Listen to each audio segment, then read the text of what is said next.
Fala pessoal, tudo bem? Eu recebi um vídeo de um seguidor para que eu respondesse. A pergunta que esse seguidor tem, ela é comum. Na verdade, o que esse irmão de uma outra denominação cristã está dizendo aqui é um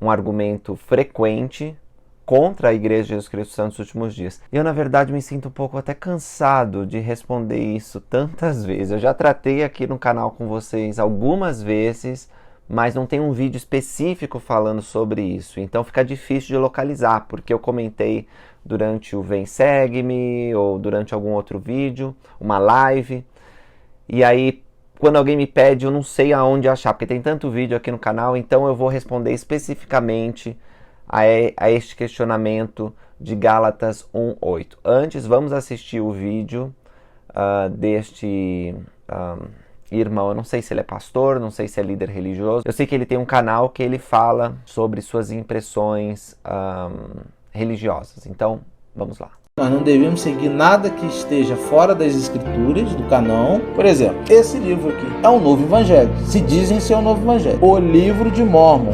outro testamento de Jesus Cristo. Então, ou seja, olha o que ele está dizendo aqui. Se até mesmo um anjo do céu vier pregando um novo evangelho, seja amaldiçoado. Anátema. Essa religião, por exemplo, livro de Mórmon, outro testamento de Jesus Cristo. Tá bem claro aqui, ó. Tomara que você consiga ler aí, que aqui na minha tela tá aparecendo o vídeo espelhado. Eu consegui. Livro de Mórmon, ó. Novo, vamos ver se eu focar no Novo Testamento. Eu tenho aqui para estudo, precisa conhecer história, precisa conhecer religião, para que você consiga identificar as teologias ruins. Então, aqui está um exemplo de um novo evangelho. Aqui o autor, acho que é Joseph Smith, se eu não me engano, se diz receber uma revelação de um anjo. O próprio Jesus apareceu para ele, escreve que esse evangelho que tem aí está errado. Escreve agora aí que um novo evangelho, porque tudo que a igreja hoje está fazendo está errado.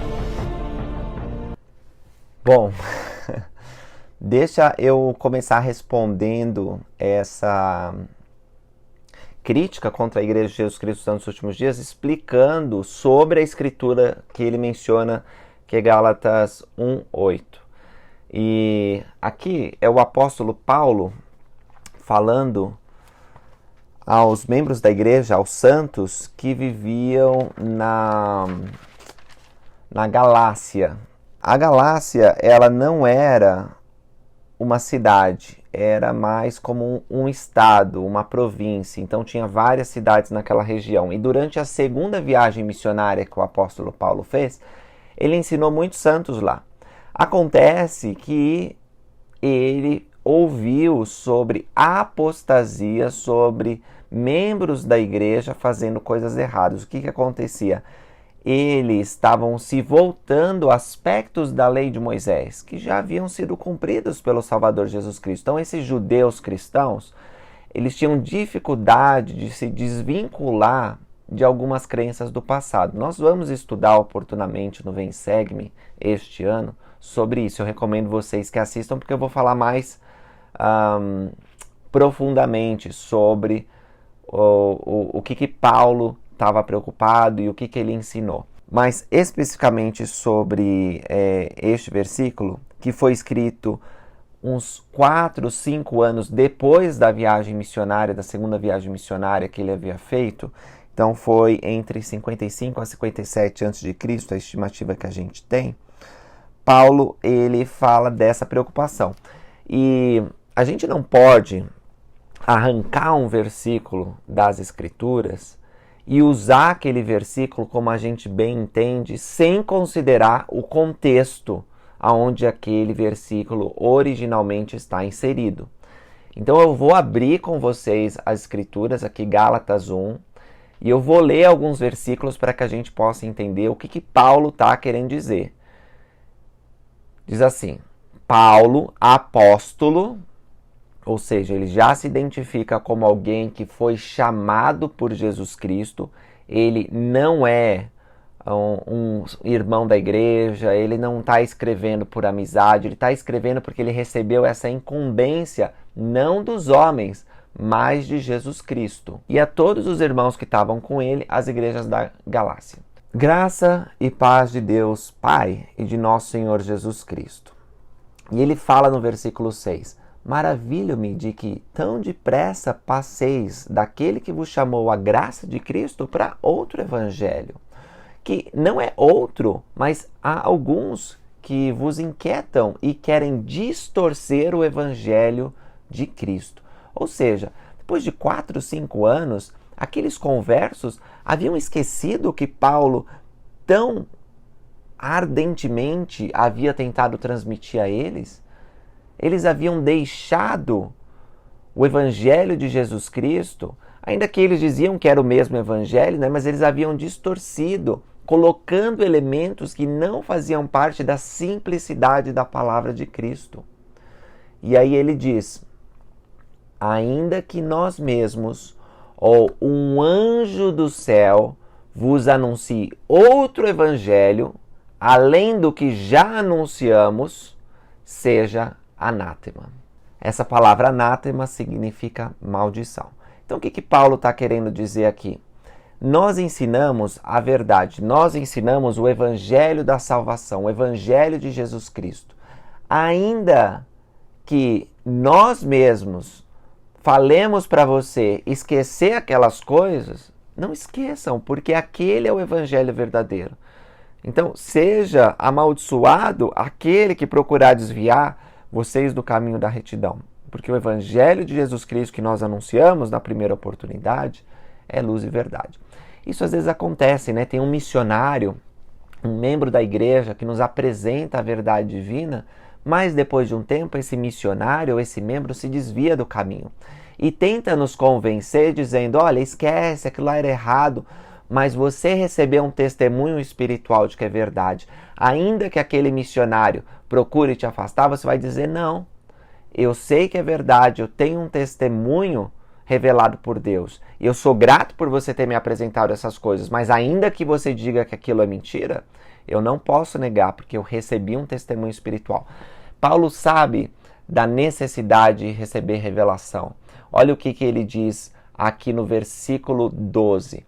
Porque não recebi esse testemunho, a certeza de que o evangelho é verdadeiro, nem aprendi de homem algum, mas pela revelação de Jesus Cristo.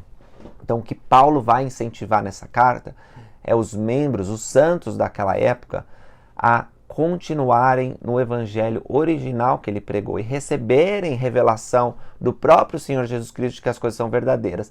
Ele vai explicar que esse evangelho foi pregado desde Abraão. A gente vai ter oportunidade de ir mais fundo, como eu falei, quando estudar o Vem Segue-me. Mas ele vai falar, Abraão recebeu esse evangelho. Depois Moisés veio com uma lei menor, porque o povo não podia receber, e há muitos símbolos, e a lei era pesada para que vocês ficassem, né, nos parâmetros corretos e lembrassem de Jesus Cristo, reconhecessem que Ele é o Salvador. Mas quando Cristo veio, acabou a lei de Moisés. Ainda que vários aspectos, presta atenção nisso, vários aspectos do Velho Testamento continuaram sendo válidos. É por isso que o próprio Senhor Jesus Cristo citava frequentemente o Velho Testamento. Isaías, Salmos. Pedro também citava muito o Velho Testamento. Paulo também citava, porque eles sabiam que o Evangelho é o mesmo, Deus é o mesmo, ontem, hoje e para sempre. Adão, Enoque, Noé, Abraão, Isaac, Jacó, todos receberam o Evangelho eterno. O que aconteceu na época de Moisés é que o povo não estava suportando a plenitude do Evangelho. Então Deus deu um Evangelho preparatório, algo que ia ajudar eles, se vivessem aquelas leis, aqueles rituais que eram bem estritos, que demandava bastante, eles iam conseguir ficar no caminho. Paulo não está falando aqui sobre as palavras de Cristo que seriam pregadas depois dele. Tanto é que várias escrituras foram produzidas depois de Paulo, algumas que estão na Bíblia. Por exemplo, você vai recusar as outras epístolas que foram escritas depois? Porque ele está trazendo mais da palavra de Deus? Claro que não. Vai recusar Apocalipse, por exemplo? Alguns evangelhos, os estudiosos das escrituras dizem, foram escritos entre 70 e 100 depois de Jesus Cristo. Quer dizer, você vai recusar os 4 evangelhos? Provavelmente alguns deles foram mesmo escritos depois do que Paulo está falando aqui. A gente não está preparado para isso. É claro que não vamos fazer isso. O que vem depois não é anátema. porque foi declarado, porque é o mesmo evangelho. A mesma coisa se dá com o livro de Mórmon, meus irmãos e irmãs. Aquele irmão, ele confundiu dois termos, evangelho com testamento. Lá não está escrito no subtítulo do livro de Mórmon um outro evangelho de Jesus Cristo. Está escrito um outro testamento de Jesus Cristo. Testamento significa convênio, aliança. Pode significar também um conjunto de registros sagrados. Nós geralmente dividimos a Bíblia em Velho Testamento e Novo Testamento. Ainda assim, é o mesmo evangelho de salvação. Outro testamento de Jesus Cristo não exclui o Velho Testamento, não exclui o Novo Testamento, não substitui esses livros sagrados que nós consideramos canônicos, mas acrescenta mais verdades. Isso é maravilhoso, porque depois que o pregador viu debaixo do sol vaidade de vaidades, ele chegou à conclusão no capítulo 12 que o fim de tudo era temer a Deus, honrar seu nome, obedecer seus mandamentos, e disse: não há limites para se fazer livros. De fato, nós acreditamos que o Senhor tem poder para falar hoje como tinha poder para falar no passado. Que ele se manifesta hoje a seus profetas como se manifestava no passado. Porque se nós excluirmos o livro de Mórmon, nós teremos que negar a própria Bíblia. A verdade é que aqueles que ensinam que a Bíblia é um conjunto completo e que não pode se acrescentar mais nada, eles ensinam isso por si mesmos. Eles não tiram esse ensinamento da Bíblia. Não há nenhuma escritura que fala que a Bíblia é um livro completo e que não pode Deus falar ao homem hoje. Pelo contrário, meus irmãos, se vocês forem em Ezequiel 37, vocês vão ver a profecia que nos últimos dias 2 registros sagrados se uniriam para possibilitar a coligação de Israel. Um, a vara de Judá, que é a Bíblia. Outro, a vara de Efraim. Onde está a vara de Efraim? Digo para vocês que a vara de Efraim é o livro de Mórmon, porque é um registro feito pelos descendentes de José do Egito. Também o Senhor Jesus Cristo testificou quando estava aqui na terra: tem outras ovelhas que não são desse aprisco. Será que ele estava se dirigindo aos gentios? Claro que não, porque vocês lembram de algumas ocasiões em que os gentios vieram e ele disse: fui enviado à casa de Israel, as ovelhas perdidas da casa de Israel. Então, o ministério aos gentios começaria depois, com Pedro e os demais apóstolos, especialmente Paulo, levando para muitos dos gentios. Quem eram então as outras ovelhas? O livro de Mórmon conta que Jesus Cristo, quando visitou as Américas depois de sua ressurreição, ele falou às outras ovelhas que estavam perdidas, dizendo: vocês são as outras ovelhas que eu testifiquei lá em Jerusalém. A Bíblia ainda tem muitas outras profecias falando sobre a restauração, dizendo, por exemplo, que Jesus Cristo falou tantas coisas que se tudo fosse escrito, os livros do mundo não iam conter. O apóstolo Pedro disse que antes da segunda vinda de Jesus Cristo haveria uma restauração de tudo e que todos os profetas haviam testificado isso. Agora, Paulo sabia que essa apostasia aqui ela ia se espalhar.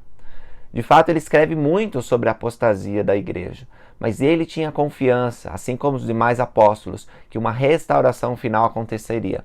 É por isso que João, em Apocalipse, viu outro anjo voando pelo meio do céu e tinha o evangelho eterno para proclamar a todos os que habitam sobre a terra, dizendo a toda nação, tribo, língua e povo: temei a Deus e dá-lhe glória. Agora, se João, em Apocalipse, ele vê um anjo anunciando o evangelho, nós não podemos presumir que seja outro evangelho, porque Deus só tem um evangelho. O livro de Mórmon tem um evangelho. E eu convido vocês, apesar de eu ter falado tudo isso, eu poderia até trazer mais argumentos, a orarem e perguntarem a Deus, que sabe todas as coisas e, mais que isso, nos ama. Perguntem a Ele com fé e sinceridade. Depois de fazerem sua parte, é claro, você vai ter que ler o livro de Mórmon, você vai ter que pensar sobre o que você leu. Porque se você não fizer a sua parte, Deus ele não vai te dar. Você tem que pagar o preço, pedir, buscar, bater, como ele nos ensinou nas Escrituras. E depois que você diligentemente buscar, Deus revelará a verdade do livro de Mórmon. E que não é outro evangelho, não é outro convênio. É o mesmo convênio, é o mesmo evangelho. só é outro testamento porque é outro livro. E queira Deus, em sua bondade, nos conceder mais e mais testamentos, porque nós sabemos que Deus se manifesta a todos os povos e que há outros registros. A Bíblia mesmo fala de outros livros que infelizmente não foram compilados.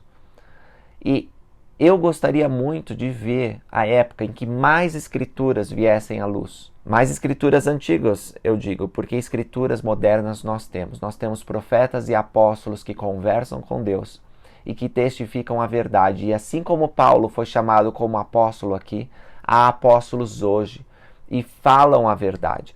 E esses apóstolos e profetas testificam que tanto a Bíblia quanto o livro de Mórmon, quanto outras escrituras que o Senhor em sua bondade nos revelou, são a palavra de Deus.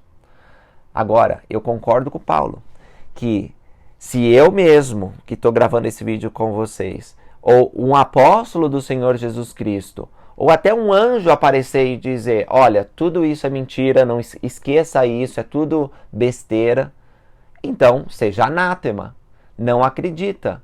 Mas o que eu estou testificando para vocês é o mesmo que Paulo testificaria se estivesse aqui. Claro que de uma maneira muito melhor, porque ele é um orador muito melhor do que eu. E ele diria, meus irmãos, esse é o Evangelho de Jesus Cristo que eu recebi por revelação. Então convido vocês a receberem por revelação, porque Deus ama todos, amou Paulo e revelou a verdade a ele, revelou para mim e pode revelar para você. É isso que tinha para conversar com vocês. Obrigado por assistirem, até a próxima.